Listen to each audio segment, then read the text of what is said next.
This is Breaking the 180, the podcast where we explore modern, past, and future cinema from every angle. No topic is off the table. I'm Alcy Rengifo. And I'm Sebastian Carrasco. And today we're going to discuss one of the year's hottest releases, which we both just saw over the weekend. And no matter when you're tuning in, this is a movie that no doubt people are still talking about. The Batman. I'm vengeance.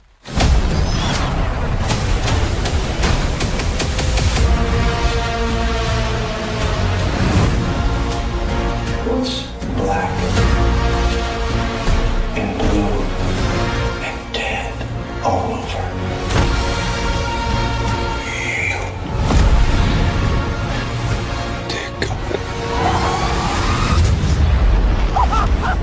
I got you! Dun, dun, dun. Yes. So today's discussion will be on the Batman. And Yeah, let's just jump right into it. Yeah, it was a very interesting new take on this character, this world. Of course, before we go into the details of our opinions, we can go over a few details for listeners, including who directed this new incarnation of Batman. And just to kind of get out of the way, I thought it was very good. I thought the film was very good. However, as we'll discuss, there were some elements in there that held it back from being excellent. Yes, I agree. The more I think about it, to me, it's like on the cusp of really being excellent, but it is like the highest end of very good. Yeah, it could be. Now this is the latest also switch in directors and actors for the Caped Crusader. The Batman is directed by Matt Reeves, who is of course known as one of the most creative and dynamic recent popcorn directors. He really came into prominence in 2008 with the found footage monster movie Cloverfield. Then he continued establishing himself with two entries in the Planet of the Apes series, Rise of the Planet of the Apes, or Dawn of the Planet of the Apes. Dawn and War. War of the Planet of the Apes. Although that whole prequel trilogy is very good. Yes. I mean, I would say excellent, but also all the titles of the films are wrong. Like, they put the wrong title of the film for the like War for the Planet of the Apes is not about a war. It's actually a very introspective film about changing times and getting older and stuff. It's like, but set within a war. I mean, there is war between the apes and the humans, and he directed the last two. But that whole trilogy is very good. And then he directed a vampire film, which I still need to see. But you said it's Let Me great. In. It's a fantastic film. It's still streaming on Netflix as of this recording. It was a readaptation of a Swedish novel called Let the Right One In, which had been adapted in 2008 into an excellent, excellent Swedish movie. Reeves did what you could call a remake in 2010, but what he actually did was just his own adaptation of the book, and it's actually a very, very beautiful piece of film. Very atmospheric. He changes the setting to Los Alamos, the little secluded town in New Mexico where the atomic bomb was created. Where, fun fact, you recently actually came back from an excursion to Los Alamos. I was recently there, checked out the Bradbury Museum, where you can see the models of Fat Man and Little Boy, the two bombs we dropped on Hiroshima and Nagasaki, and then you can see the houses where the scientists who were involved in the Manhattan Project lived. Didn't you say that Nolan's team, or you said that the people working there mentioned to you that Nolan's team had been scouting that area as well? Yeah. So I missed them by a couple of days, apparently. They had been walking around there setting up for the upcoming shoot that they're doing of Nolan's new movie, Oppenheimer, about J. Robert Oppenheimer, who led the Manhattan Project. up there in Los Alamos. And, it's now a very interesting, successful town. The Los Alamos Laboratory is there. And you can see why Reeves set the movie there, because it's the perfect kind of place to tell that kind of eerie, atmospheric, small town story.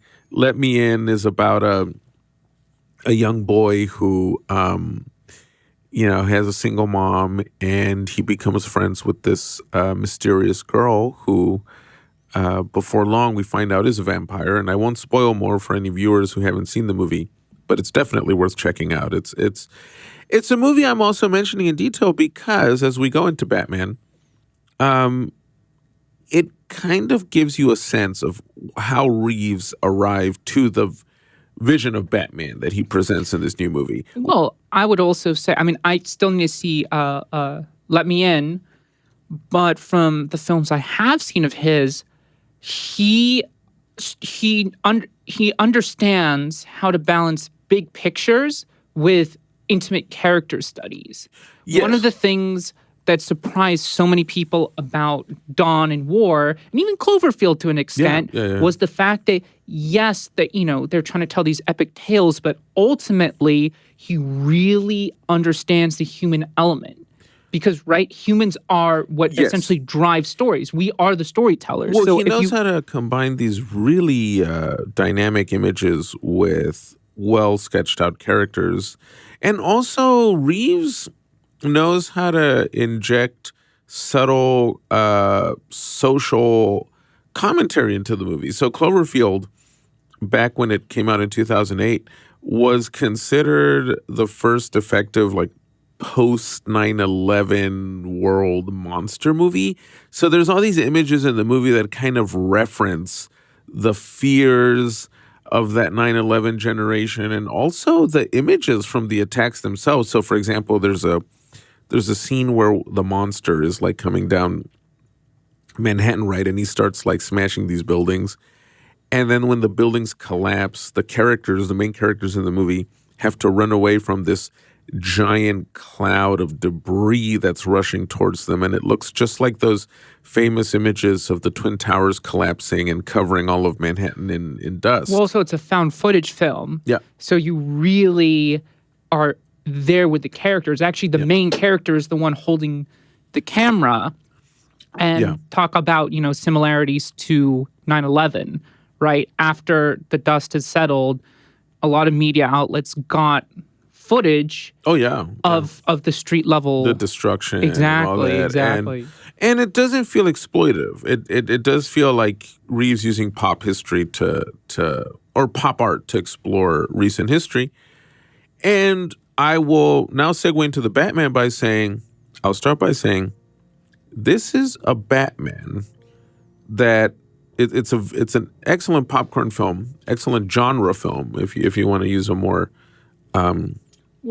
but also term. a true event movie. Yes. I think one thing you and I have talked about at length is how every major studio, no matter the quality of the film, feels like they need to release movies that are 2.5 hours, 3 hours, and it's just boring and exhausting.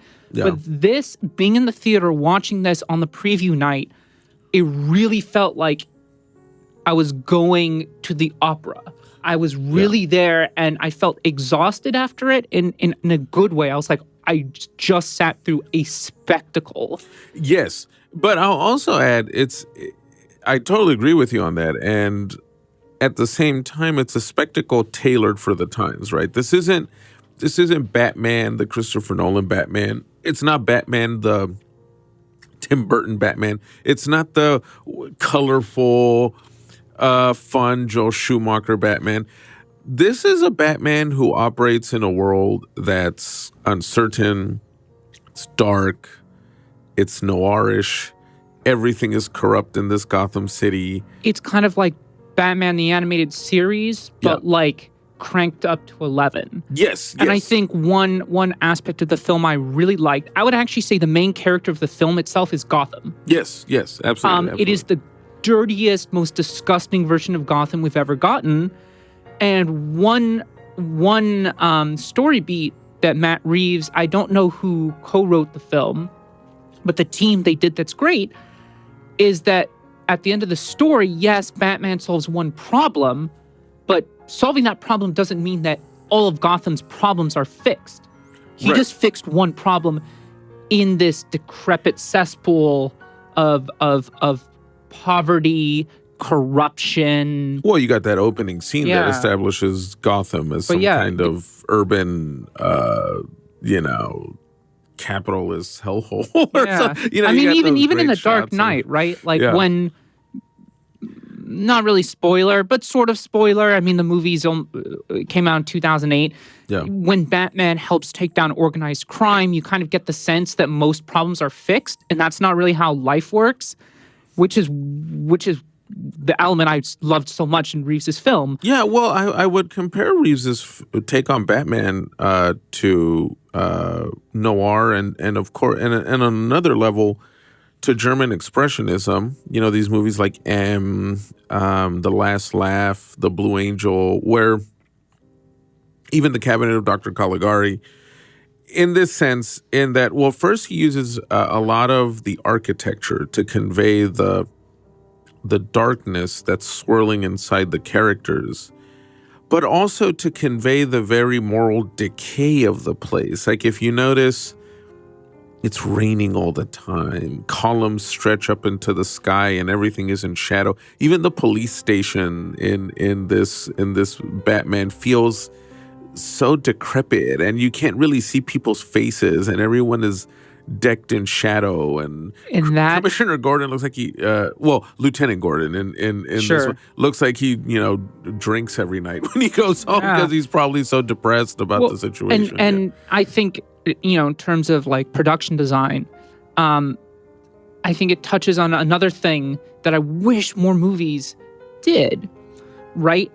A stylized version of a city that also still feels real, right? Is heightened reality, but not too far off that it feels fantasy. I mean, look at where Batman lives. I mean, that's a little bit fantastical, but they avoid, he's the billionaire and he lives in this high-tech, ultra-modern thing. No, he lives in this very old school place.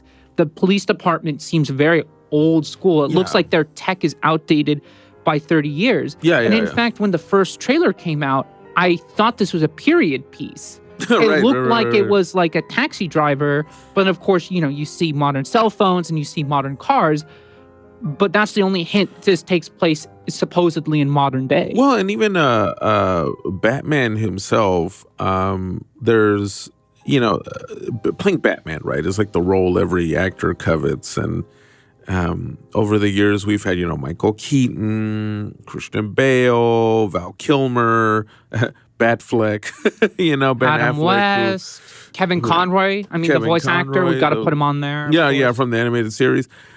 Robert Pattinson, who, of course, everyone knows from the Twilight movies, makes sense as the choice for Batman here because the way Bruce Wayne is written, he's, yes, a billionaire and he's the superhero. But what this movie understands in a very keen sense is if you're a billionaire and your way of processing loss, in the case of Bruce Wayne, as everyone knows, the death of his parents when he was a kid, is to go out and wear a rubber suit and beat up criminals. I mean, you're nuts. You're insane. You should be going to therapy. Yes, and this is a Bruce Wayne who desperately needs therapy, right? He's grungy. He's a recluse. He won't even. Well, he's a wreck. That's what he is. Yeah. Well, first of all, we need to add this is one of the few Batman movies where you see Batman for 90% of the film. Yeah, exactly. Bruce is barely in the film, which is a nice touch. But when you do see him, they make a point of showing he is a train wreck. Not only because he needs to go to therapy, but he's up all night.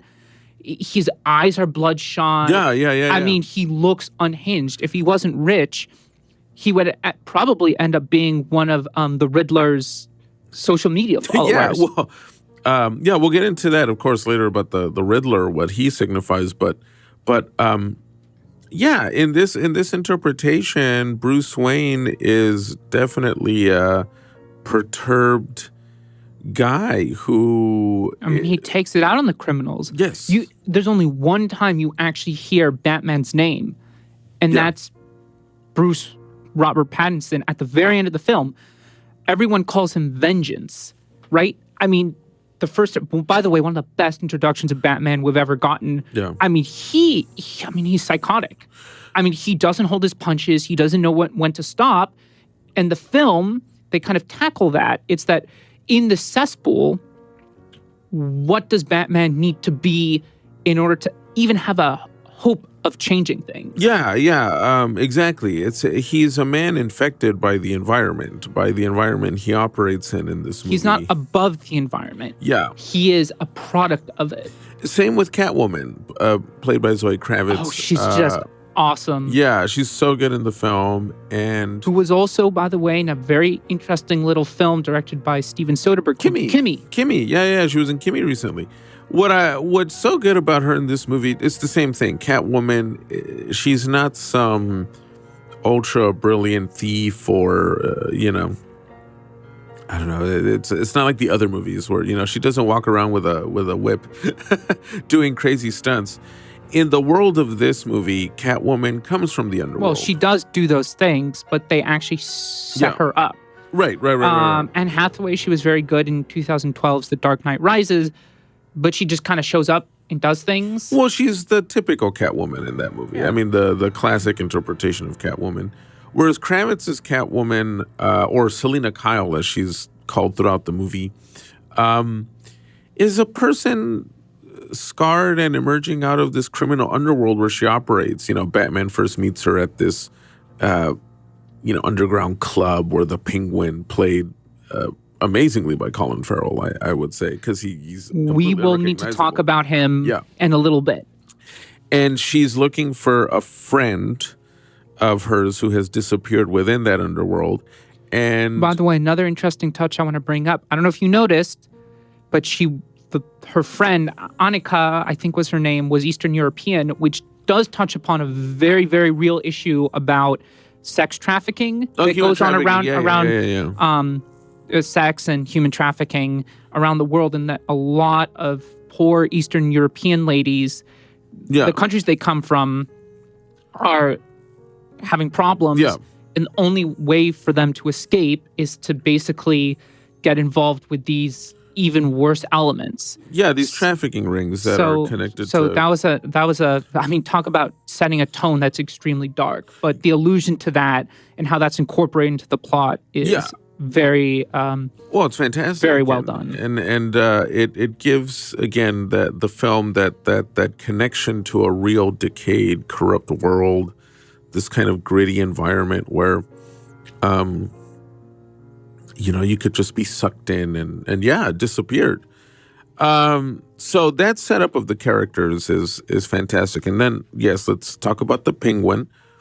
I love that interpretation of the Penguin. I mean, Colin Farrell just completely disappears under not just the makeup, but he creates this persona that's not your typical penguin. This penguin looks like he's like a dystopian Al Capone. He's again, he's almost a character of German noir. If you watch M, he looks like a criminal from that environment. It's so well imagined. But the energy into the performance as well. I mean, he's a complete scumbag. Yeah. But the energy he puts into it, there's just something a little charming about it. Yes. And it's also unlike any other interpretation of the Penguin we've seen. He is not trying to imitate, Danny DeVito, of course, or, from the video games or cartoons. He really is like, all right, how can I bring something new to life? And he's called the Penguin and what I liked was he's called the Penguin in the real way that criminals or anybody tend to develop a nickname. Right. They don't make these wacky allusions to him actually being bird-like or hanging out with penguins. No, it's like the guy has a certain look, a certain shape, and so that's why these other gangsters call him that. That's where he gets the name from. So, again, it adds to the hyper-realism of the character. If there's any justice in the world, I think Colin Farrell. I know it's barely March, but Farrell in A Fair World would get some kind of recognition or nomination for the performance because, again, he completely disappears in it. Well, it's also what's so good about it. I mean, this is a perfect example of how you populate a lived-in world. Yeah. In these movies, right? Too often in these comic book movies, the director, the writers try and throw in all these elements that ends up turning up a mess. Look at The Amazing Spider-Man 2, Batman and Robin. Yeah. They just throw in all these characters and don't know how to juggle them. Yeah. This film does have a lot of characters, but they know how to use them. Yes, the Penguin is an element in this film, but he isn't necessarily the main foil. The Penguin is there because he just inhabits this world, right?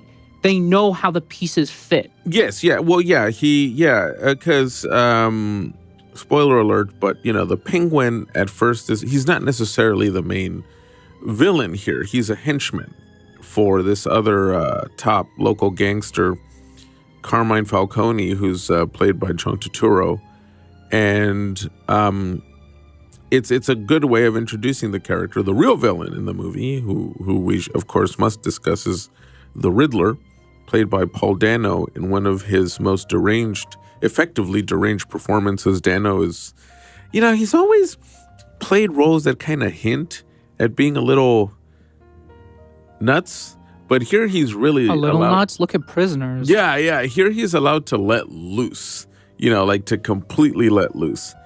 And I mean, it is at some points it is kind of a recycle, in my opinion, of the typical Batman villain, right? Like there's always the crazy guy who's trying to do some wacky thing to Gotham. There's these moments in the movie where the Riddler videotapes himself emitting messages right to the city. Because he hates the corruption, he hates how nothing is pure or whatever in Gotham City, so he wants to unleash hell on the place. Dano's good in these moments. I thought it was a little too much of a reference to the famous videotape sequences in Dark Knight with Heath Ledger's immortal Joker, right? Best Joker ever. But in general, though, Dano's performance is a lot of fun, but Reeves does something with it that's very interesting, and it's in the tradition of a lot of the great comic books and graphic novels, which is he turns Riddler into another reference of our times, right? Riddler becomes a villain that's also, almost like a wink at this ongoing culture of extremism we see online. Right, Riddler gets his message out on social media, and he's got followers, and he almost sounds like he should be hanging out with the Proud Boys or QAnon or something. Right, exactly. Yeah. We'll get there in a little bit, but this film has basically 2 third acts. Yeah. And the second third act, it's not a fourth act. The second third act, first of all, it's an interesting concept for a third act, but how they implement that theme you were just talking about is interesting. But more so, I think you're delving into something about the psychology of this movie a little bit. Yeah. And I do want to compare this film to the other Batman films because I think something interesting about Batman as a character, each series that comes out, right, essentially reflects the kind of zeitgeist and the cultural consciousness of the time. Yeah. Right? Like, let's go back even to Adam West. I know they were the serials, but Adam West, right? In the 60s, it was this time in the U.S. where it's like, okay, we've gone through the Second World War. I know it's 20 years later, but we want to rebuild everything and we want to make everything bright and shiny and show the American experience is so wacky. And that's what that is. Well, and the psychedelic colors and how Batman and Robin, there's no flaws to them, right? They're both Boy Scouts. They're Boy basically. Scouts. They're super smart. They speak in the language of, I guess you could say goody two shoes, right? Like Batman and Robin in the 60s version talk like very well raised, proper American boys, right? I mean, even the Gee, golly, Batman. yeah, golly gee, and even the villains. I mean, they're just silly. Yeah. Right? They're not threatening. They're Yeah. silly, and they have these ridiculous machinations. Right? Although Catwoman is a funny reference in the show and in the 60s movie to the Cold War, though, because she has these moments where she in the 60s movie, I remember she pretends to be a Russian seductress with Batman. It's a lot of fun, but it's a funny reference, to the times. Yeah. So that's the 60s. Then we're going to jump forward to 1989. Right. Tim Burton, Michael Keaton. Things take a radical change. Very much so, yeah. It's the post-blockbuster world. Blockbusters had just, all the 70s changed everything with the rise of Jaws, Star Wars, the Indiana Jones movies. And at the same time, the Cold War is coming to an end. All the exposure of, because especially in the U.S. in the Cold War, and it was, the Reagan era and all that stuff, there was this huge push to really show that, America is so prosperous and capitalism is so great and all of this. And then the 1989 movie, it's like, well, after that veil is lifted from this Cold War propaganda, what's the reality of the world we inhabit? Right. And so, you got Michael Keaton playing this brooding millionaire Bruce Wayne. And then you've got Jack Nicholson playing like this really wacky, demented Joker who's still very entertaining to watch. Well, that's the thing. That's the thing we should mention. It has the tone, the gothic tone. It's still fun. Yeah. It still has the silly, humorous, dark comedy. That's the thing, right? It's laughing at the world. Oh, yeah. At the time that Batman even became a huge merchandising event. I mean, Coca-Cola, McDonald's, toys. I mean, it became a total merchandising phenomenon, the 1989 Batman. Anything you could imagine was made to link to the movie. Trading cards, bubble gum. I mean, it was really a phenomenon in its time, and changed a lot of the ways that superhero movies or big franchise movies would be marketed for the rest of the decade.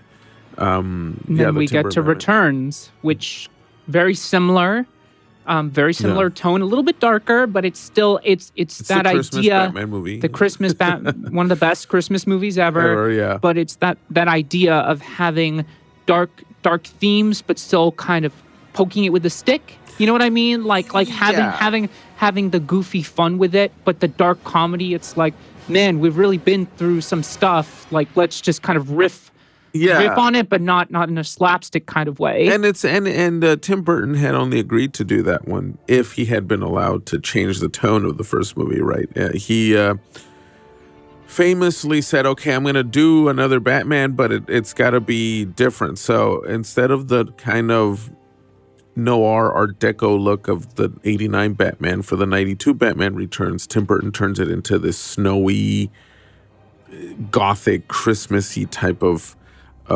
film, but more like a dark fairy tale. Dark, yes, absolutely, with humor in it, right? The Catwoman, played by Michelle Pfeiffer, is this funny kind of proto-feminist heroine.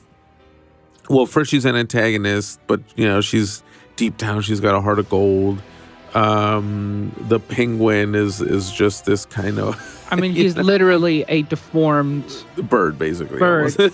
But of course, right, it also has Max Schreck played Christopher Walken. by Christopher Walken. Right, it has that theme of the Wall Street, Michael Douglas, the sleazy 80s to 90s businessman is the villain. I mean, RoboCop did that. It was a big thing in the late 80s, early 90s that funny because Bruce Wayne is also a billionaire, but whatever. But he's the good one. There's the good one, right? There's the idea of the good rich man and the bad rich man. Which funny enough, we are kind of coming back to that in a way now because, the 80s was such a period of excess and there was a big downward spiral in Wall Street. Well, you want to talk about excess, though. We do need to get into the proper 90s Batman films. Oh, yes. But what I mean is it became a running theme in movies in the late 80s and early 90s to present these kind of satirical caricatures of the big corrupt CEO. And obviously now in like our post-Great Recession existence and with all the economic turmoil still going on, it's becoming fashionable again, right? You got shows like Succession and but I think a little bit more complex though now. Yes, absolutely. Back then, boy, I say that as if that was like back in my day, even though it wasn't. It's like they try to show that, oh no, the capitalist system is still good. We have the good billionaire. He has the morals. Yeah. But we also have the excessive, sleazy bad guy, And then, of course, Warner Brothers felt that Batman Returns, even though it was successful, it was too dark. We can't let kids see this. Yeah. So then they hire a man Joel Schumacher, who, funny enough, had actually made his name with some rather, dark stuff. I mean, not dark in the Batman sense, but intense dramas. He adapted John Grisham's The Client into a successful movie. So he gets hired to do Batman Forever, which comes out in 1995, and it attempts to kind of bridge. It's the first attempt at bridging the dark Tim Burton Batman with the wacky 60s Batman for this odd hybrid. I mean, essentially Gotham from Returns to Forever, it's like the world gets turned upside down because you have these hyper stylized bridges made out of gargoyles. Like it does seem like something out of, I don't know, like a gothic horror. But at the other time, it's like everything is super neon. Well, it's like a music video in some parts. You got gang members in was it a fluorescent makeup, and the soundtrack was jam-packed with artists like Seal and U2 and Michael Hutchins. It literally is the 90s, right? Yeah. Well, yeah, it's a perfect archetype for a 90s blockbuster because it had all that combination that was so prominent at the time. You have the big stars, right? You have Val Kilmer, Nicole Kidman, Chris O'Donnell, in the Tommy Lee Jones, Jim Carrey, playing the Riddler. And in the 90s, that was an era where, for those of you out there who remember CDs, you could make or break a song by putting it on the right soundtrack. This was a period where soundtracks could define hit singles. Kiss from a Rose. I mean, come on. Hold Me, Throw Me, Kiss Me, Kill Me by U2. I mean, it was a great soundtrack, actually, now that I think about it in hindsight. Although Kiss from a Rose is now kind of mocked these days. It's considered kind of a bit of a joke because of the lyrics, but that's another topic. I will say, though, Batman Forever, in terms of just, colorful popcorn entertainment, is still a better movie than what would follow in 97. Batman and Robin. I mean, even if you don't like superhero films, you'll know that Batman and Robin has gone down as one of the worst films of all time, ever made. Although I will say the soundtrack is amazing. No, well, the original score, it's like this is fantastic. But I mean, that was very common at the time, though. I mean, you would have these fantastic composers and even really cool bands and artists record good stuff for movies that, when you saw the movie, it was like, how is this the soundtrack? But okay. But you definitely get the sense it was more corporatized. Yes. Forever and Batman and Robin. I mean, from behind the scenes that I've seen on YouTube, like the studio, the reason that like the Batmobile and all this stuff looks so ridiculous, they're filled with lights and all this stuff, is to sell toys. Well, yeah. I mean, at that point, Batman as a film franchise had really just become a franchise. They were trying so hard to just market it as such that you weren't even really watching a movie anymore. You were watching, like a one long Well, like a Burger King ad. Yeah. At one point, Batman even whips out a bad credit card, right? In that famous scene where they're auctioning Poison Ivy. Poison Ivy, Mr. Freeze, even Bane. Yeah. I mean, they're just ridiculous. Arnold. So, and again, big cast. You have George Clooney as one of the worst Batmans. You have Chris O'Donnell back as Robin. Arnold Schwarzenegger's Mr. Freeze. Uma Thurman is Poison Ivy. And some guy is Bane. And some guy is Bane. Yeah. Which total injustice to Bane. Although I will say, the guy who plays Alfred, I will also go on record saying that there's been no bad Alfred casting.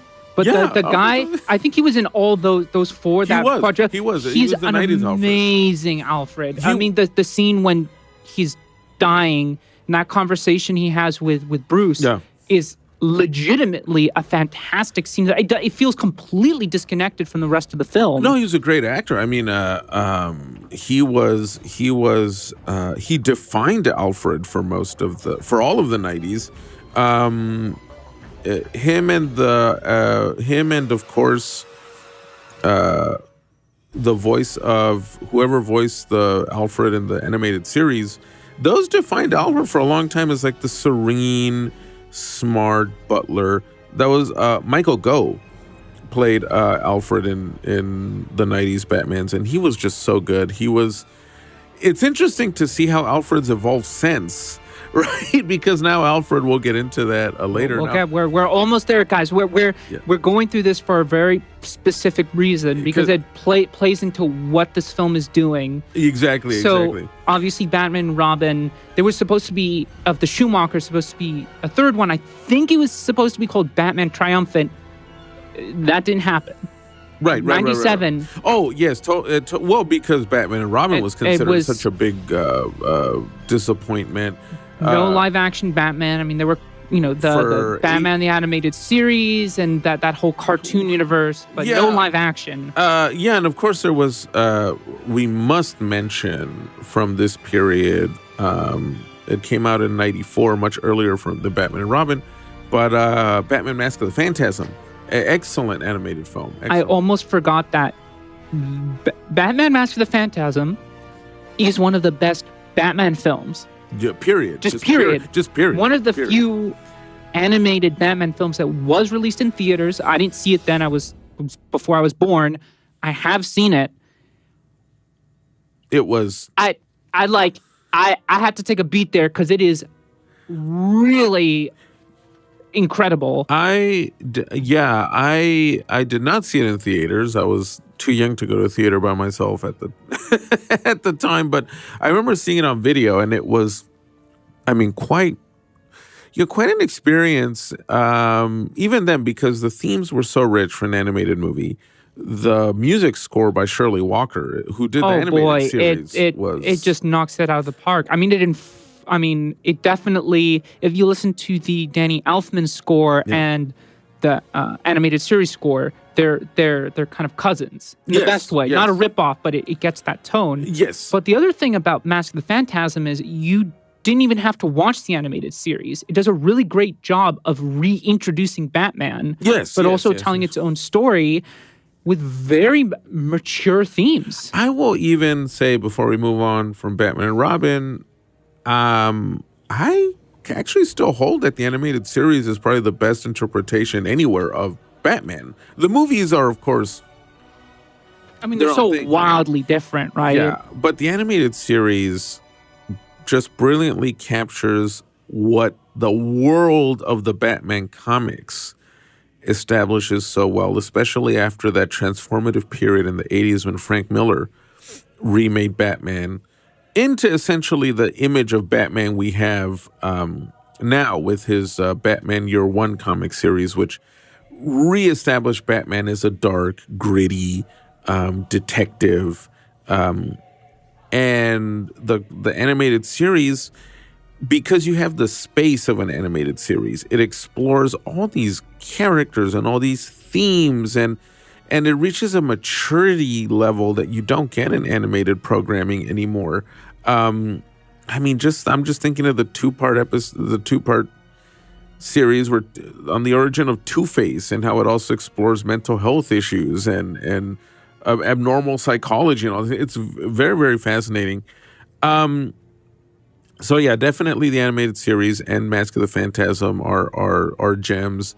And then of course there was another one that followed Mask of the Phantasm around the same time as Batman and Robin, and it completely overshadows it. So Batman Sub-Zero, which was an animated sequel to Phantasm, centered on Mr. Freeze. That's really, really good. And at the time, critics even said, hey, this is actually way better on video than what we had to sit through in theaters with Batman and Robin. And then, of course, Warner's took an 8-year break And to then reassess. everybody, knows in 2005. 2005. After a funny period where several directors had been attached to Batman, even it's forgotten now, but at one point Darren Aronofsky was rumored to be doing a Batman.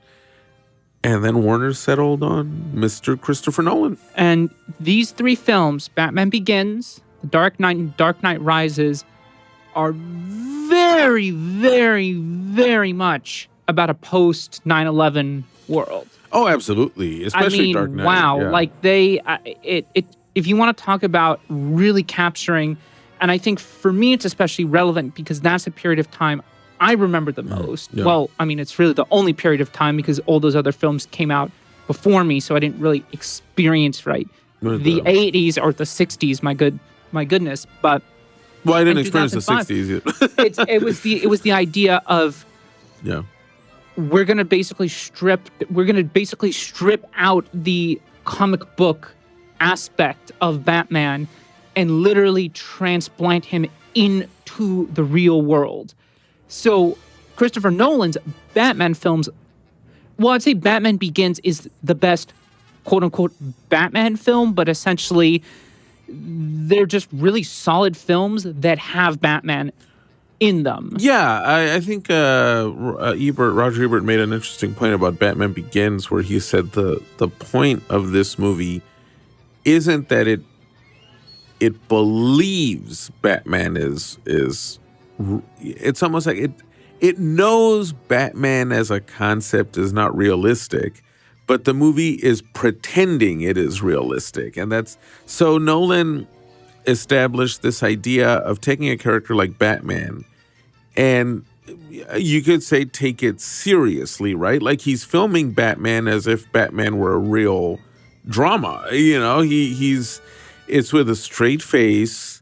There's no meta to it. There's no self-referencing. They're not in-jokes. constructing a Gotham. I think most of them were shot in like Chicago. And without and it looks like Chicago. Well, Batman Begins gets it closest to what Gotham feels like. Yeah. And then they just throw that out the window and it's just Chicago masquerading as Gotham or the other way around. For example, the exteriors, right? Yeah. Where people are walking down the street or in Dark Knight when that famous scene where the Joker hijacks that truck and flips it over, they never exaggerate the city or the surroundings, right? It's not like they add these extra giant buildings or, there's no sense that you're in a comic book city in the Nolan Batmans. And the other thing about that, too, is each of the films, they really do tackle the idea of the sense of security, right, in the post 9/11 world. Oh, well, especially ways. Dark Knight. Well, Dark Knight, and then Dark Knight. Even at the time, it was recognized as a commentary on terrorism, right? The Joker is this nihilist. Of course. And let's not forget Batman Begins, when the whole plan is to wipe Gotham off the face of the map. Well, and poison the water system and all these things. But Dark Knight in particular was seen as a 9/11 allegory with. Well, you have Heath Ledger, right, in his posthumous Oscar-winning role as the Joker, playing essentially a nihilist terrorist who wants to overthrow the current order for the sake of destroying it. Some men just want to watch the world burn. Right. And Batman is forced to, of course, philosophers like Slavoj Žižek have commented on the funny kind of conservative ethos of the film, but Batman essentially establishes a surveillance system to keep track of the city to try to pinpoint where the Joker is. Which at the time was a big deal because there were all these debates about how far should the government encroach on daily life to stop another 9/11. And it's an interesting story element because it predates the Edward Snowden situation by a good 8. I mean, the other thing with the Nolan films is, one, he really focuses more on Bruce as a character. Yeah. And two, more than that, I mean, the reality is those three films really focus on the other, the villain. Yeah. Right? Because even now, but 2005, right? 4 years after 9/11, it's still tattooed onto the brain, the idea of the other, the threat, the villain. Oh, yeah. Who can we as society focus on to rally together to be a target against? And at first it's Batman, but then, Scarecrow. And then Dark Knight, of course, Heath Ledger as the Joker. And then in Dark Knight Rises, Bane. Right? Those films are really about the villains, the other, the rally against. Well, and it's kind of interesting how, if you compare those to the new Batman, I would say the villains in these films also, interestingly enough, are all linked to some grand, nefarious organization, right? In the case of Bane, and in the case of Ra's al Ghul, played by Liam Neeson in Batman Begins, it's this connection to the League of Shadows, right? Which back then was interpreted as a kind of allegory to, Al-Qaeda, or, it was a period where there was a fear of clandestine, organized, armed groups because of what had happened on 9/11. And Dark Knight Rises, the third in the Nolan trilogy, combined that idea with the general sense of social unrest and, the general sense of economic despair that had gripped not just America but a lot of the world in the wake of the recession, in the wake of the 2008 economic spiral. So Bane in the third movie, right, pops up leading this group of rebels who are, the plan is to take over Gotham and I guess overthrow the elite and set up show trials. But the point is to catch Batman, of course, to also and exact, I don't know. I'm assuming most of our audience has seen the movie, but without spoiling, there's a whole reason as to why they're actually taking over. But let's just say, yes, there are, character beats, of course. But those three films really go for the big picture ideas, right? The grand threats.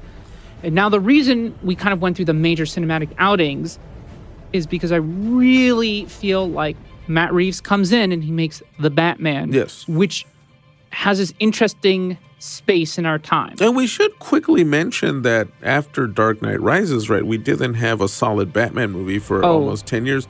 But you did have Batman. The Snyder, I completely that is such a non-entity for me. I just straight up forgot about that. Also, because we haven't had a solo Batman movie, right? But he has popped up in these Snyder movies, right? So Ben Affleck, of course, was cast as Batman, and he never got his own movie. He was gonna direct, but there was a whole bunch of stuff. The guy was having personal issues that he's discussed as that also didn't help him deal with the whole stress of planning a Batman movie. But it's true. He's a non-entity in, was it Suicide Squad? And then the Justice League. And then Batman v Superman. And then Batman v Superman. Wow, I can't believe I forgot about that. Yeah. It really is just like a nothing. Yeah, well, but it is in the whole studio factory comic book shared universe, right? Obviously, the Marvel Cinematic Universe in 2008 as well. Iron Man came out. And after that, every major studio wants a piece of the whole interconnected universe to make that the sweet cash. Zack Snyder tried to start that with a dark and gritty take on Superman. And then the sequel to that, it's Batman v Superman. And it is interesting. It kind of is of the time. Instead of, it really is just about trying to set up an interconnected universe, right? It's about with the mass appeal. Well, and they all even copy the Marvel formula, right? Which is you kind of introduce all these characters. You try to then lead them up to these big crescendos, right? Where all these recent DC movies, they all try to ape the same format of the MCU movies, which is, now Batman and Superman have to get together to fight the ultimate threat, like the ultimate giant creature or monster. In Batman v Superman, it's Doomsday, right? They end up having to try to fight this Doomsday monster that's going to destroy the world, but it's also, and that then leads to the Justice League, movie. More of the Snyder cut. But also, I think it's interesting. Now that you bring it up, right? We're talking about the idea of atmosphere and what the Batman does so well, which is dark and gritty. And the Snyder stuff, it's this like pseudo-intellectual facade of atmosphere and grittiness. Yeah, they're desaturated and it's handheld and shaky, but they're extremely poorly written. And the themes are so unbelievably audience, a 2-year-old would get them, right? They're trying to masquerade as something more real than they are. Real as in authentic. Well, Snyder himself, got a little pretentious, right, with his description of what he was trying to even achieve with Batman v Superman and the Superman, the Man of Steel movies, I guess is what you can... Well, he only ended up doing 2, right? Yeah. Man of Steel, Batman v Superman, 3 if you count the Snyder cut of Justice League. But he claimed he was after opera, that he wanted to do like a superhero opera, which is hilarious because the Batman actually does feel like operatic, an opera. And so those movies, I think Snyder I think he was pulled between his artistic sensibilities and the demands of a franchise. Right? The DC movies, and of course we won't get too much into this, but this isn't just tangential. There's a very specific reason we want to talk about the live action before we get into the Batman and exactly. So it's like the DC universe, cinematic universe, they don't have... It's like the gift and the curse. They're unique films because they all kind of have their own spirit, right? The Snyder movies are totally different from like the new James Gunn Suicide Squad.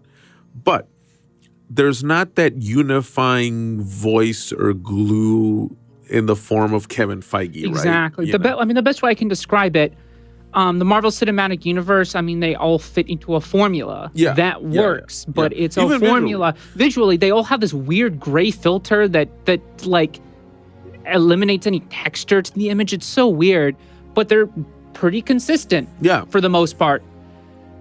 DC, on the other hand, you want to talk about swings and misses. Yes. Their highs are higher than what Marvel does. Yeah. But most of the lows are just terrible. Just terrible. Yeah. Well, you've got, again, you got the Nolan high points with Batman.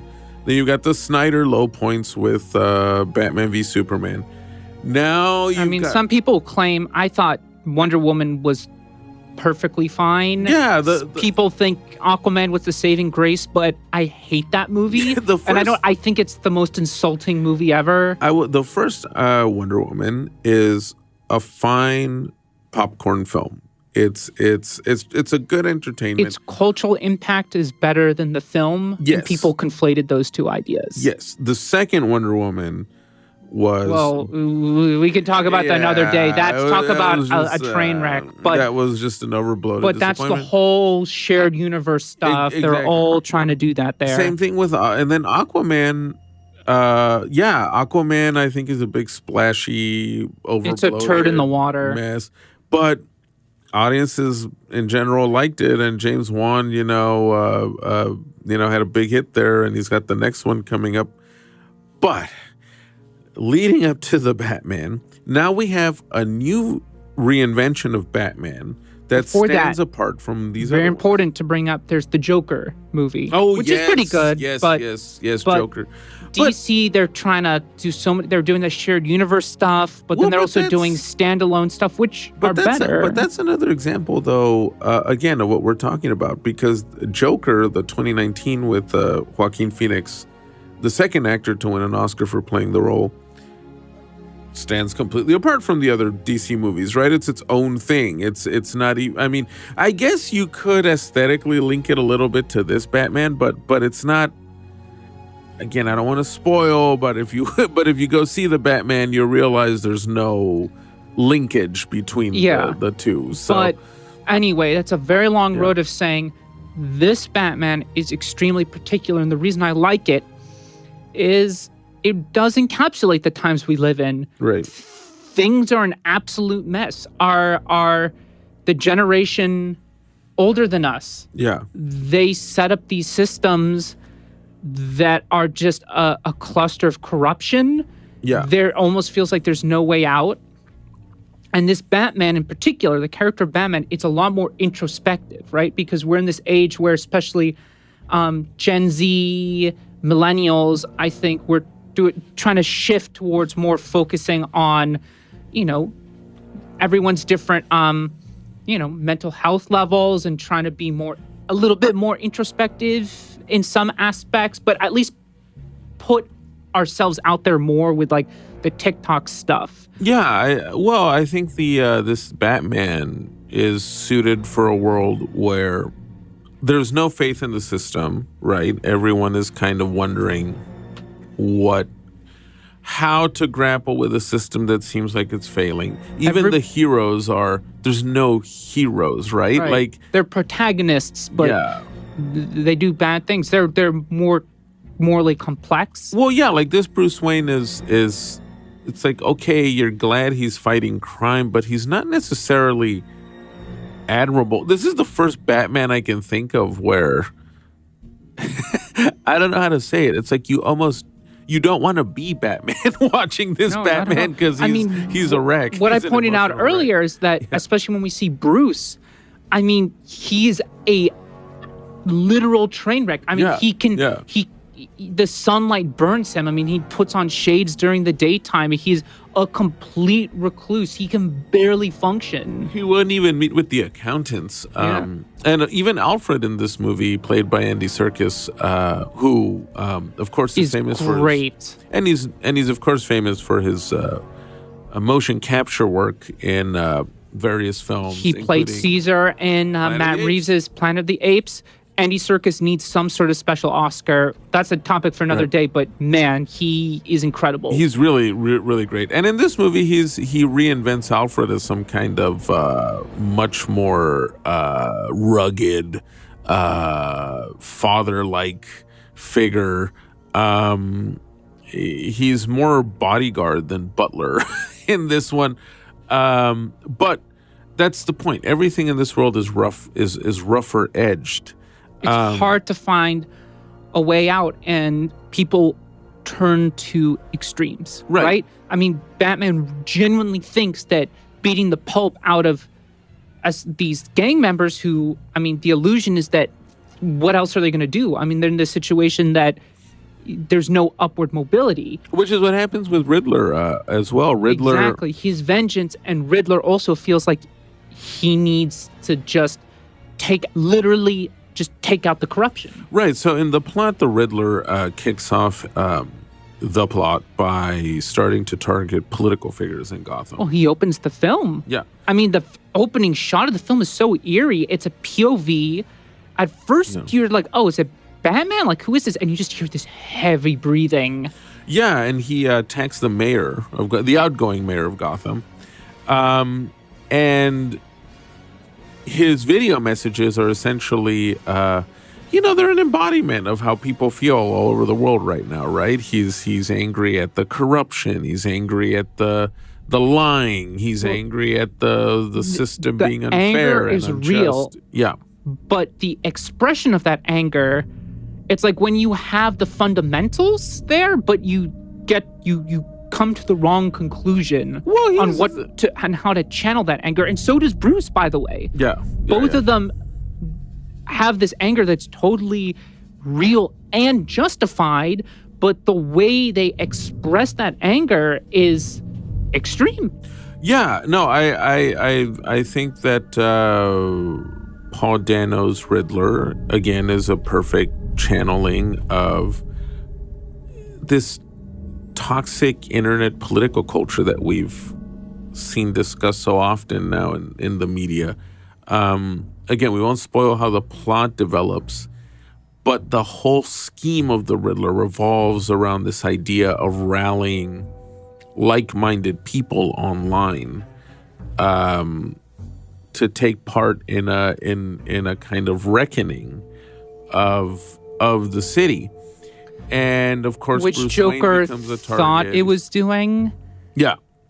So much worse, though. Well, it's not a bad movie, but the way they do it, it just feels like a high school student wrote it. Well, this feels a little bit smarter. I will also say Joker, the weakness I always thought in that movie was it's just pure nihilism, though. Joker is just... It wallows in it. Yeah, it's pure nihilism for its own sake. Whereas this one is more of a classically structured hero film where... Well, that is the arc of the film. I actually like Batman's revelation.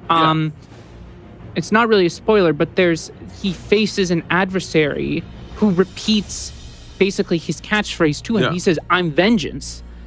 And he just has this moment where he's like, oh my gosh, if this is what people think Gotham needs, then I can't be this. I have to be better than this.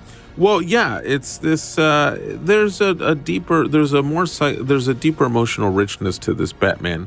It's introspective. I mean, there's a bit of a grand plot, but once again, it really tries to deal with the people who live in these messed up worlds. Well, and Reeves is, of course, referencing classic noir, and he cited films like Chinatown as an and of influence course, on as this one. everyone is talking about, Seven. I mean, that's one of the biggest aesthetic.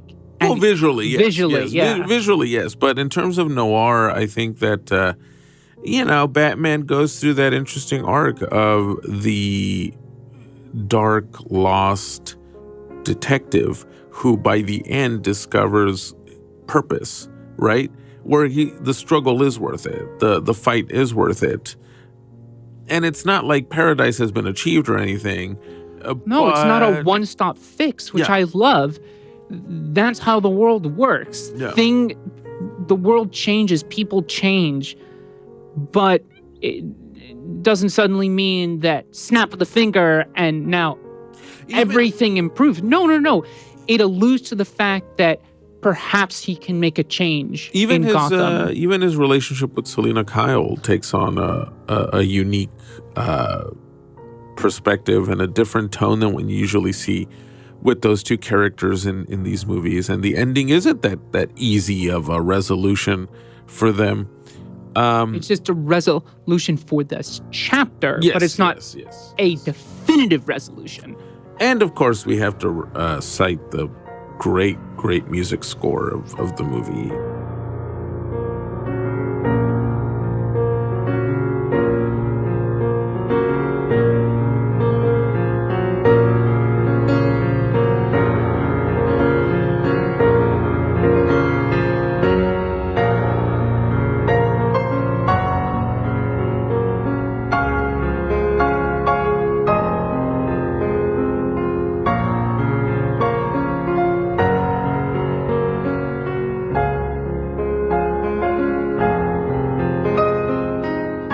Let's just start with the score by Michael Giacchino. Which is so good. Part of why the intro is so great is not only the direction by Matt Reeves, the production design, the cinematography by Oscar nominee Greg Fraser, who, in my opinion, has set an extremely high bar this year for at least modern films. But the score by Michael Giacchino, in my opinion, this might be one of his best scores in years. Oh, so good. And it's interesting because he combines the kind of grand symphonic elements you expect in like a Batman movie, but then he also throws in these shades of sounds that are more akin to horror films or even thrillers. I thought there were musical passages that could have been out of Mindhunter. It was that kind. There was that's another reason I think people keep referencing Seven. I think the sound of the film references like those David Fincher style thrillers. Well, another comparison I do want to make, and I haven't really heard anyone make this comparison, is to Watchmen. Yes. Not all. And I would be curious if Matt Reeves drew inspiration from that at all. Not only the world, how it's constructed, in that it feels so grimy and disgusting and a bit hopeless, and it's always raining, that aspect, but also like the narration. Yes. So like a noir film, Batman has a voiceover. But so does Rorschach. And the language of the two narrations is very similar. The way Batman talks about Gotham City and the decay of the society around him, and this feeling that he's a man walking in a world that's going nuts. Well, the world is on the precipice of implosion.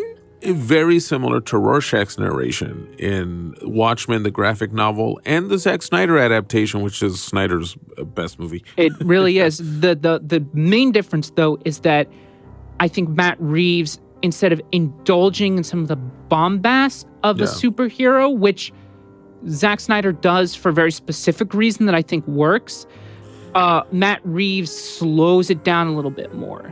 And there are some thrills in the Batman, which I want to talk about some of the action a bit later, but in terms of dealing with the core thematic building of the films, I really couldn't help thinking of Watchmen in that aspect. And I think I texted Alcy right after I saw the film, and he was like, and he said, even the narration felt like Rorschach's narration, and I was like, that's exactly what I was thinking.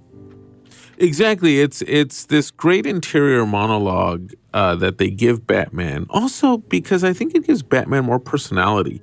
If you notice in the other Batman movies, Batman is always seen almost from an like outsider a mythical perspective. Yeah. And like a god. Like he is untouchable and he's perfect. And he never talks to us. He's always, talking in expository language. And that's why in the other movies, he tends to get outshined psychologically by the villains. Joker does feel like he's talking to us in Dark Knight. Whereas in this movie, we feel like we are getting to know Batman. This actually feels like a movie about Batman. Yeah. I think maybe the closest I can remember live action, the animated series, I put that in a slightly different category.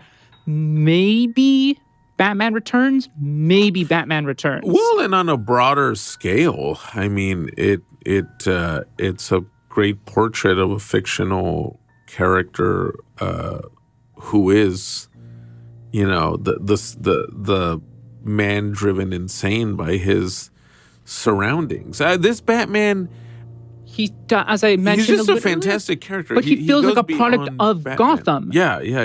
I can imagine this Batman being born out of this version of Gotham that Matt Reeves and his team, of course, you have to give credit to his whole team. Of course. The whole, I mean, let's talk about the beginning. I mean, I said earlier, again, it's one of the best introduction to Batmans ever. Yeah. Because we also get the perspective of how the regular criminals, whatever, I don't know the best way to describe it, but just like the street gangs view him. He says when the signal goes on, it's not a calling, it's a warning. And then the moment you see the criminals they're doing their activities, harassing people, vandalizing, whatever, and they see the light, and suddenly the shadows just become the scariest thing ever. and we're introduced by Batman. We don't see him, we hear him.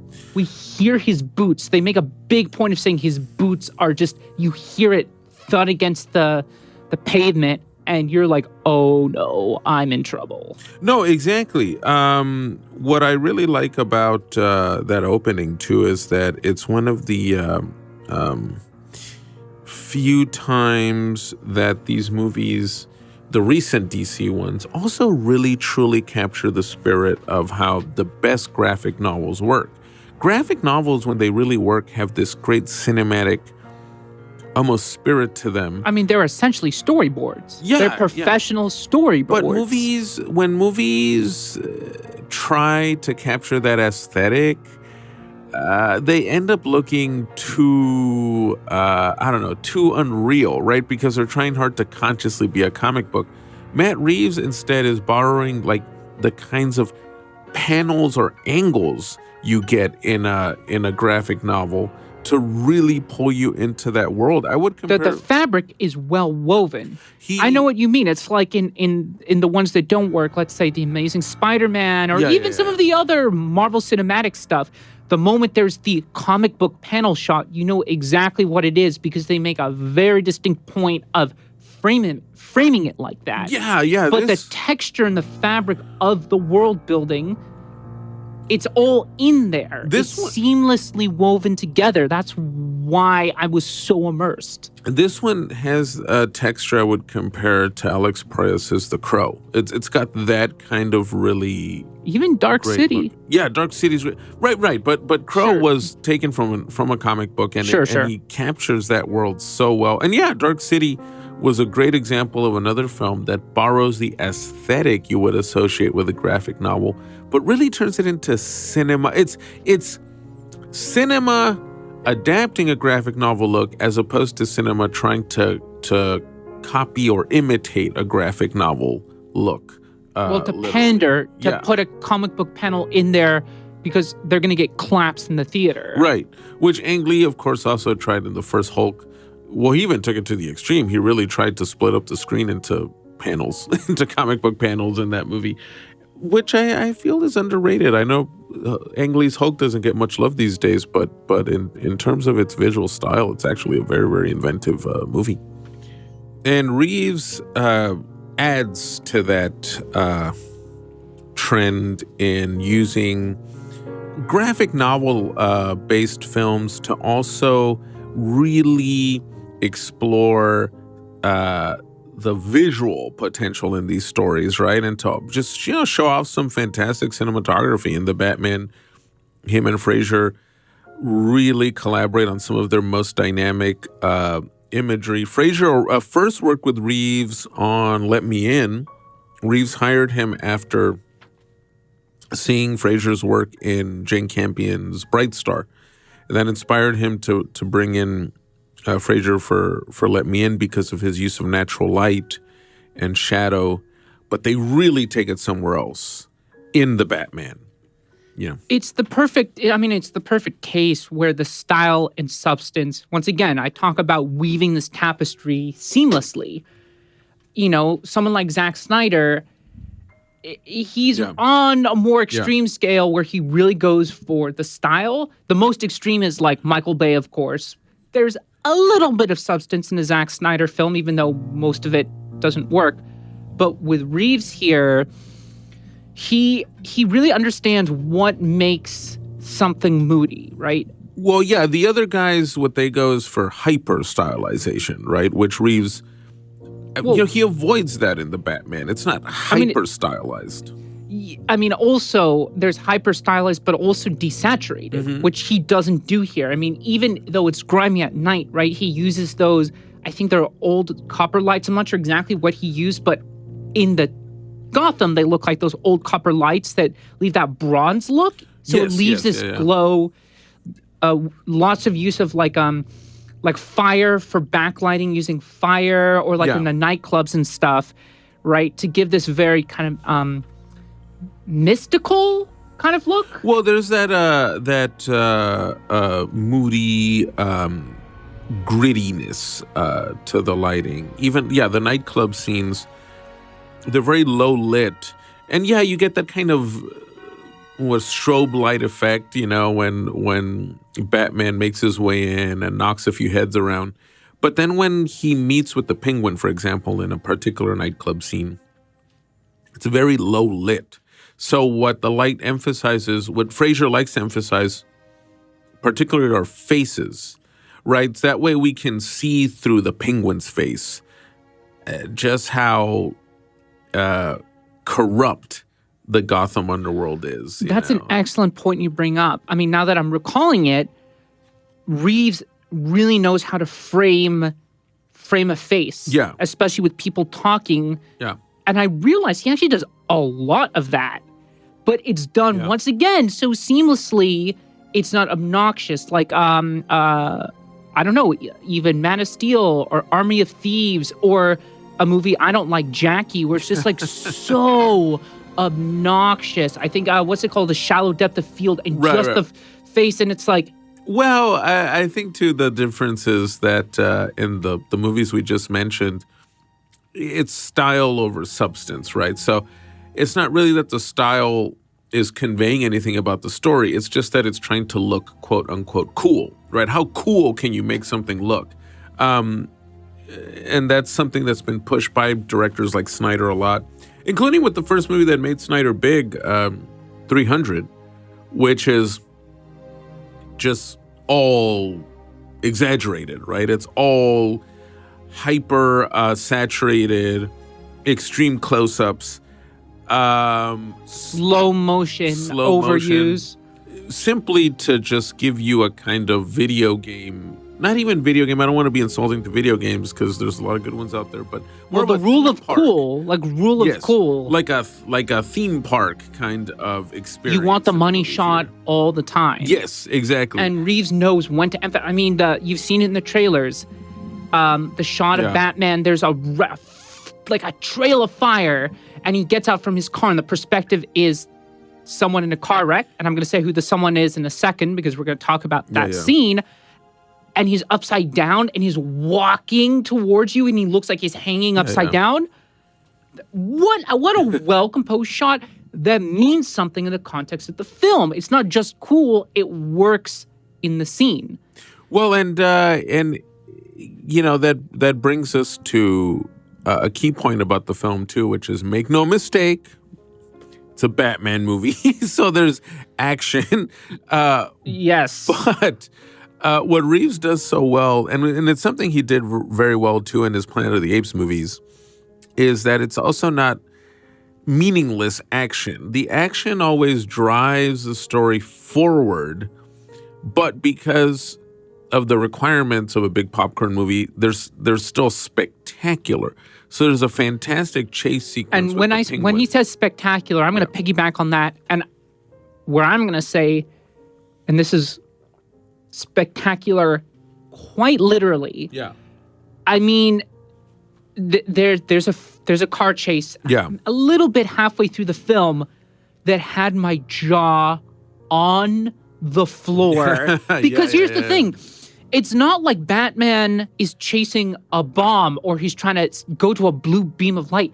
He's chasing after one guy on a highway. And get this, it shouldn't have worked because not only is it pitch black outside, so you're only getting lights from the cars and the street lamps. It's also raining. Right.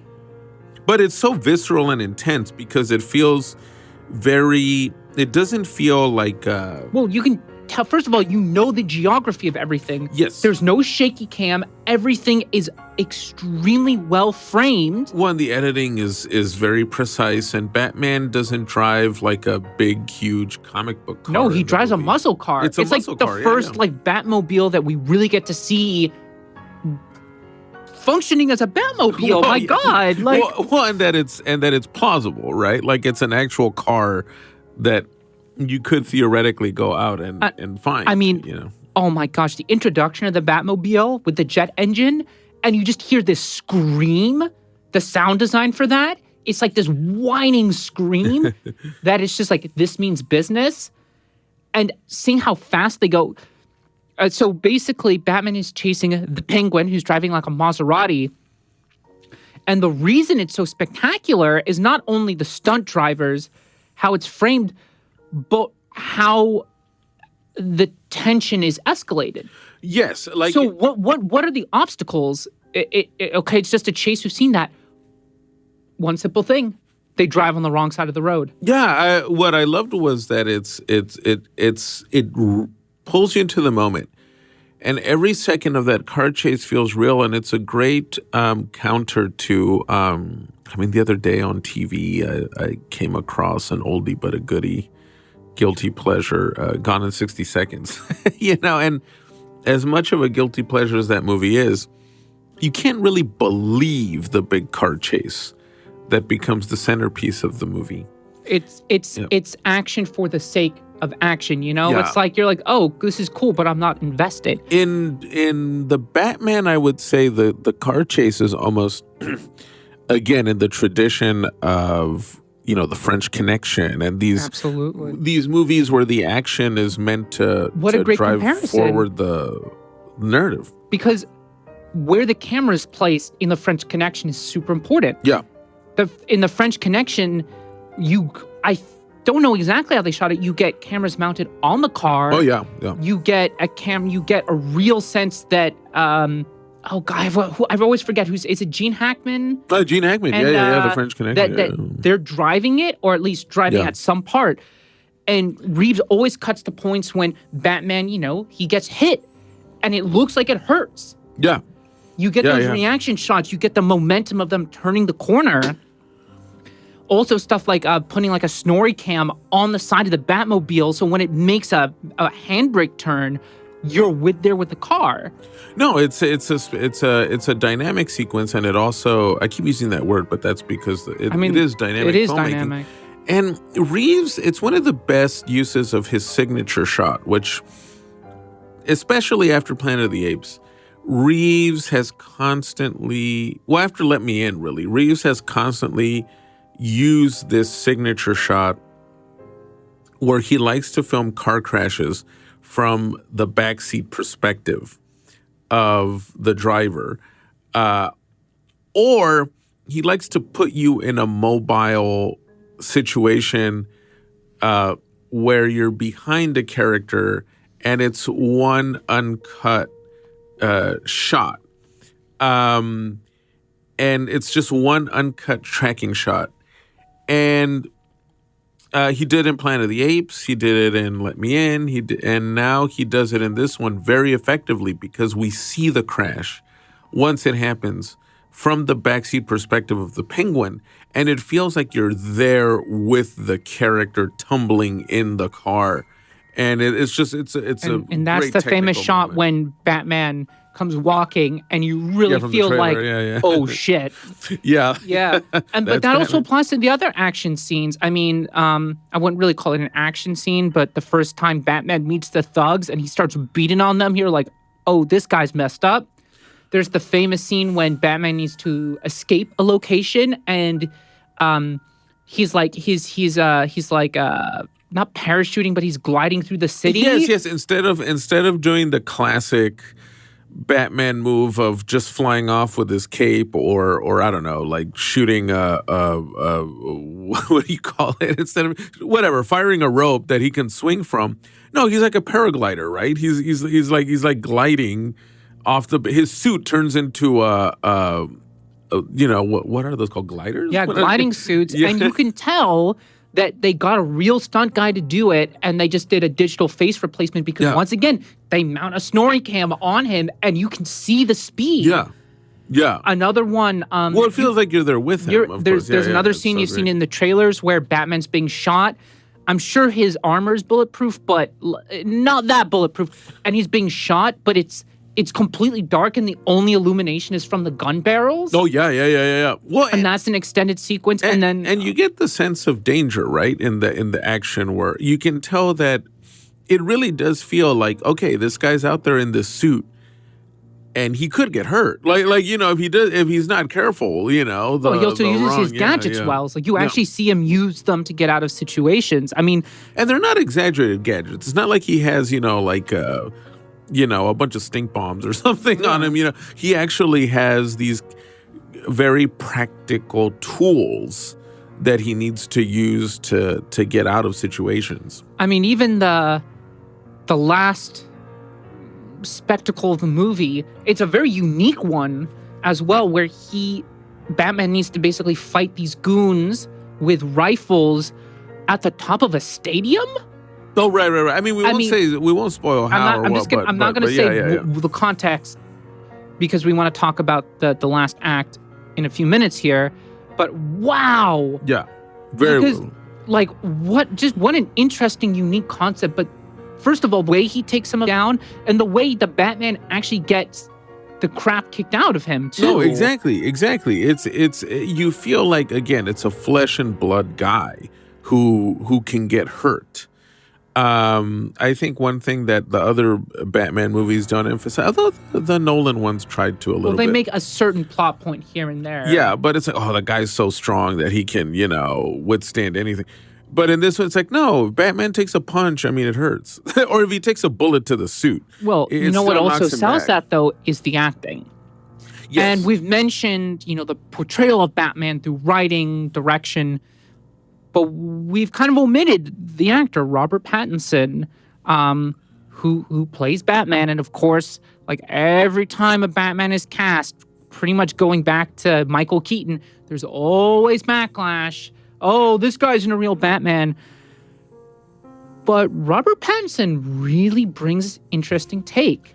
Yeah, And the one thing I got is, yes, he has all this inner turmoil, and he uses it through his fists, but anytime he's speaking, he's never really yelling. It's almost like he doesn't have the energy to just exert. Well, the interesting thing about Pattinson in the role is also that he's gone through, there's an interesting parallel in the movie, in the casting, because him and Colin Farrell, they're obviously in a big blockbuster here, but for a long time, the two of them went through an interesting reverse journey in their careers, where they started off as big budget actors who then really found their footing in art house. So, Colin Farrell in the early 2000s was in these movies like SWAT, Phone Booth.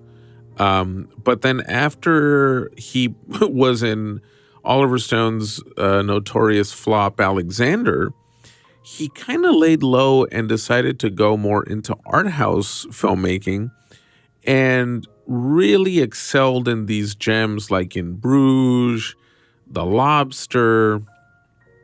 He was actually in one, again, recently called After Yang, which was a nice little sci-fi film.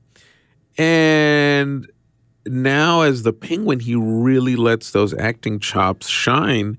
And it's the same thing with Pattinson, where Pattinson was in, the Twilight movies obviously made him huge. Then he was in some rom-com about 9/11. Not a rom-com, but it was a romantic. It was a rom-com, and it had a twist that just was so. People were like, "Why?"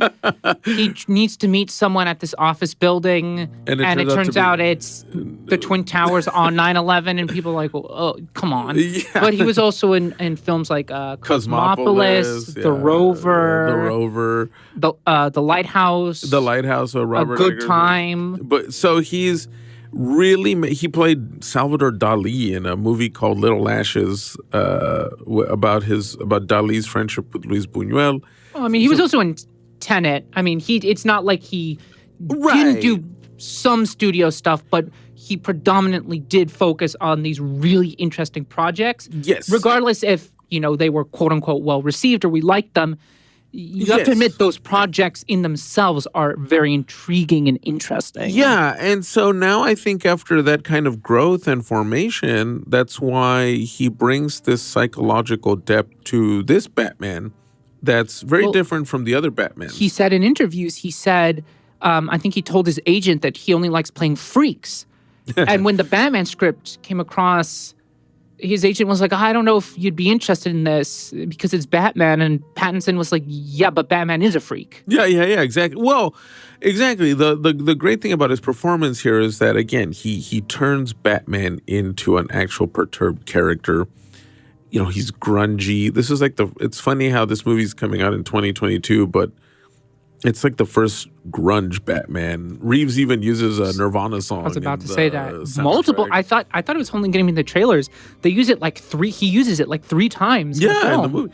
So he captures that kind of grungy despair in the character, and while other Batmans are very expository, this one is a Batman we feel like we get to know and hang out with. Yeah.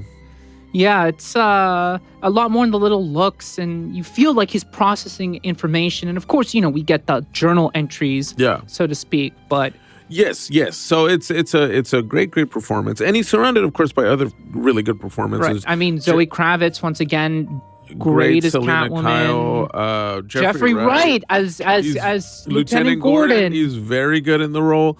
A different Gordon too. This Gordon is He just looks moodier. tired. Yeah, Like, he's been once again. He's just fighting this battle, and every time he thinks he's won, it's just like, oh no.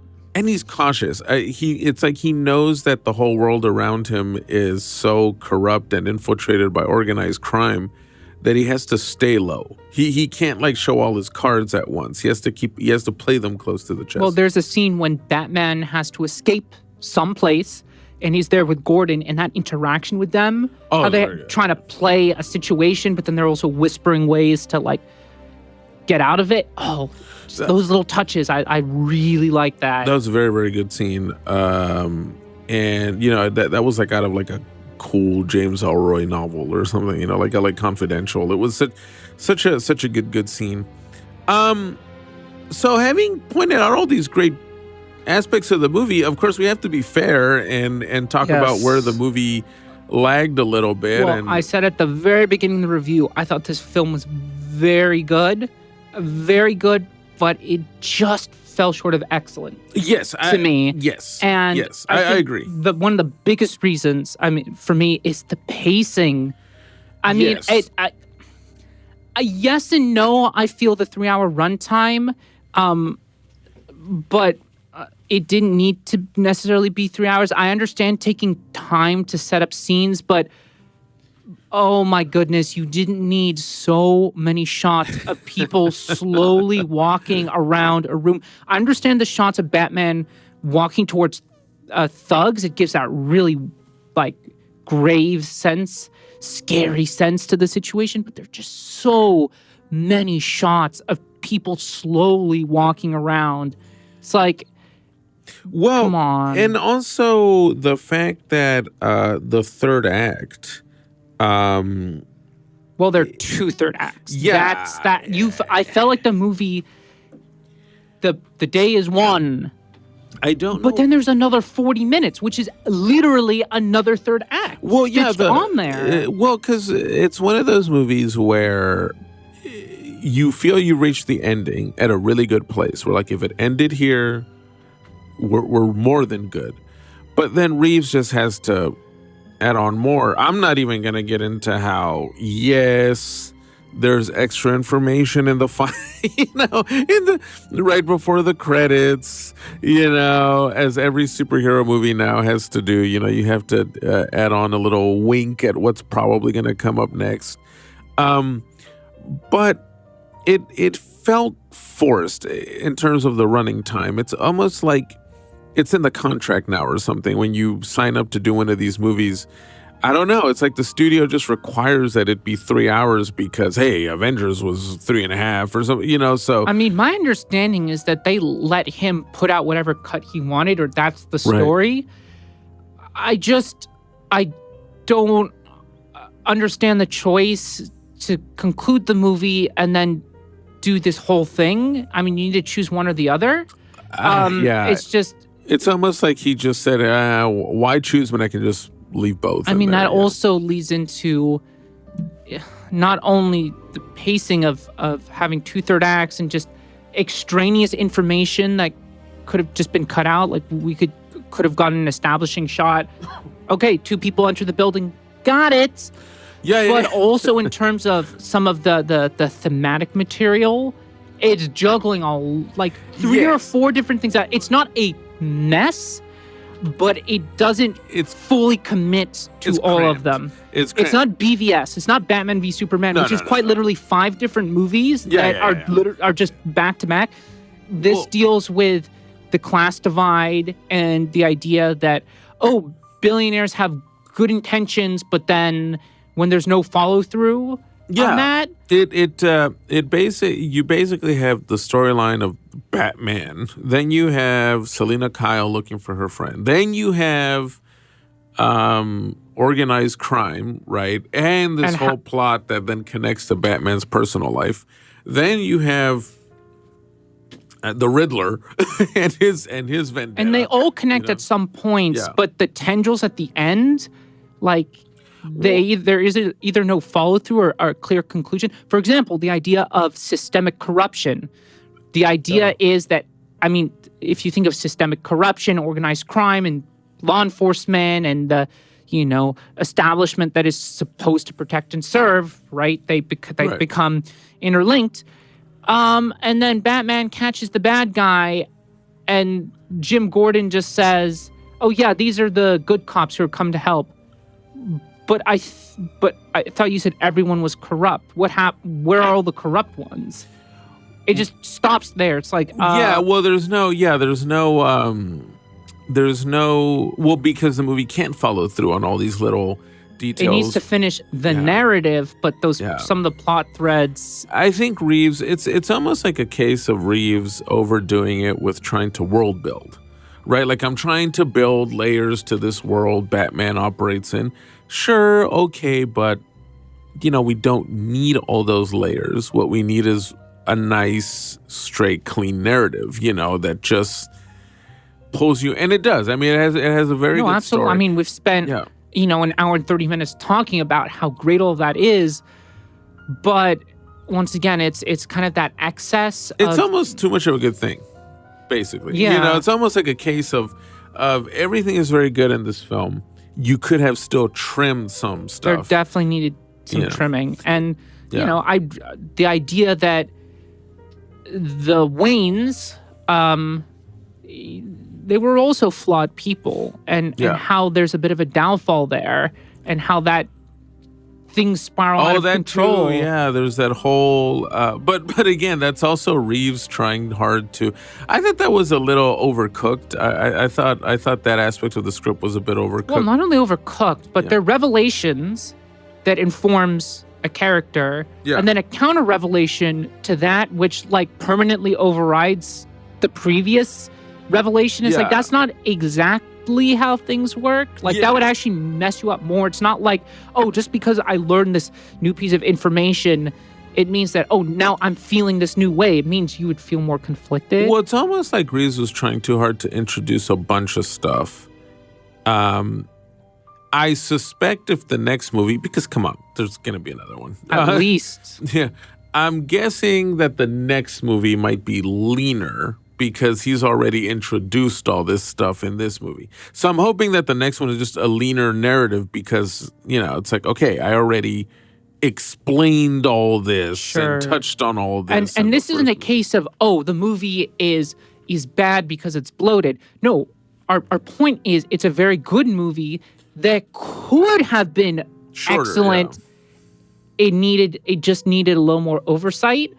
And maybe with the script, okay, maybe we still would have had the similar thoughts, but just some of the fat needed to be trimmed off that piece of meat. Exactly. It's almost like the movie is fully absorbing, but it just has a few moments that lag.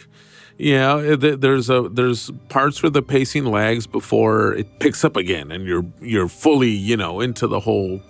Which, on principle, is good, right? Because that's the idea of ebb and flow. Yeah.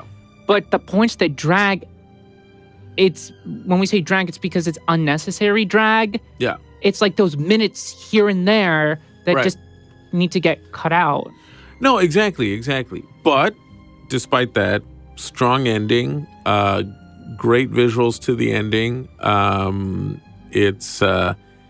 It sets up what we're probably going to see in the next movie, even though Reeves, if those of you who follow this stuff know what I'm talking about when I say Reeves claims that's not where the movie's going because of the revelation at the end.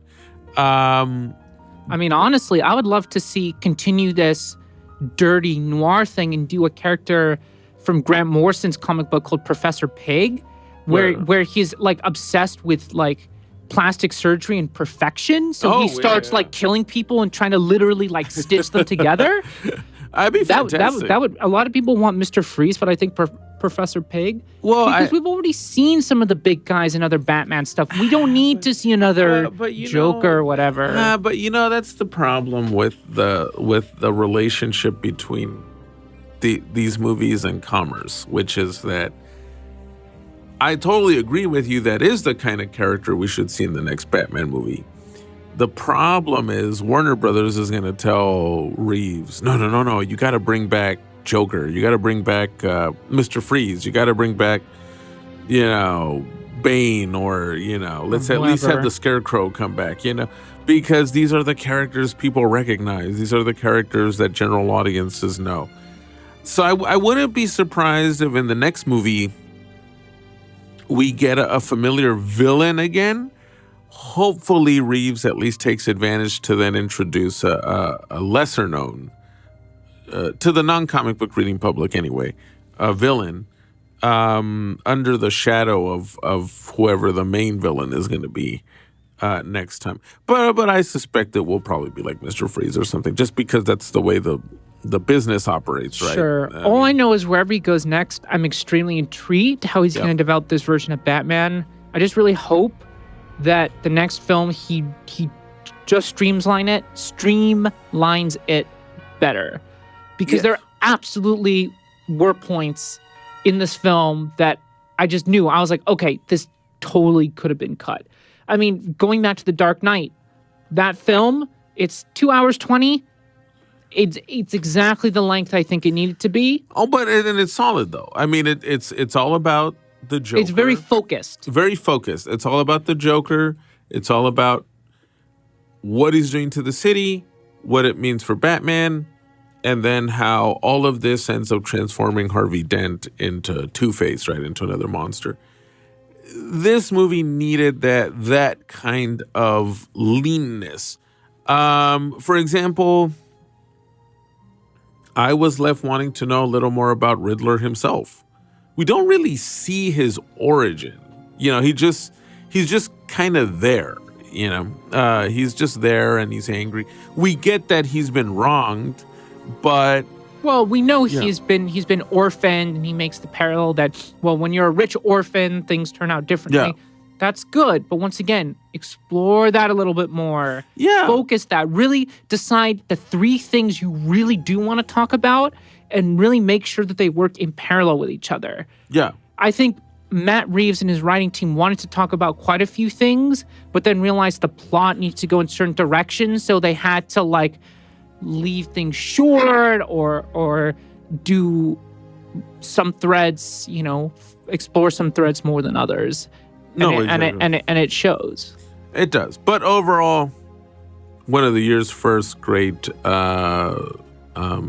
superhero films, and definitely one of the best in recent memory. I mean, it really has its own identity, which I can't say for the Marvel movies. And it does a great job of combining artistry with commercial appeal in a unique way. Absolutely. We cannot undersell that point. It is that marriage, which is extremely tricky to do in the big studio system, especially comic books. My gosh. Oh, very hard.